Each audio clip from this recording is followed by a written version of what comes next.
লাঠি ভাঙার উদ্দেশ্যে রওনা দিয়েছে। দেখা যাক, এক পা করে নীলকান্ত এগিয়ে যাচ্ছে লাঠির দিকে না হাড়ির দিকে। এক পা করে নীলকান্ত এগিয়ে যাচ্ছে হাড়ি ভাঙার উদ্দেশ্যে। দেখা যাক নীলকান্ত, আমাদের সেই গ্রাম বিখ্যাত খলনায়ক নীলকান্তের ক্যান্সেল।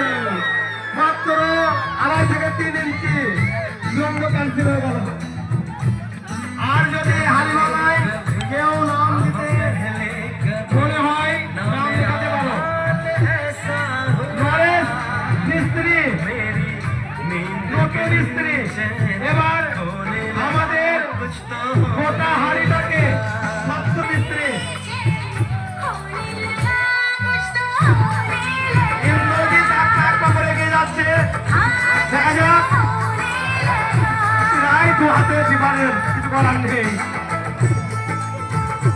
এবার আমাদের প্রতিযোগী সম্রাট মিস্ত্রি।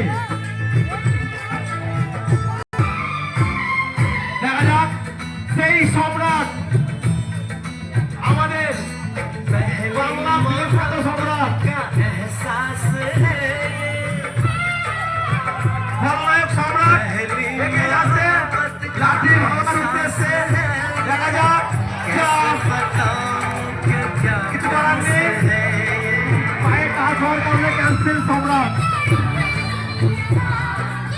এবার হাড়ি ভাঙার উদ্দেশ্যে এক পা করে এগিয়ে যাচ্ছে নির্ময় মিস্ত্রি।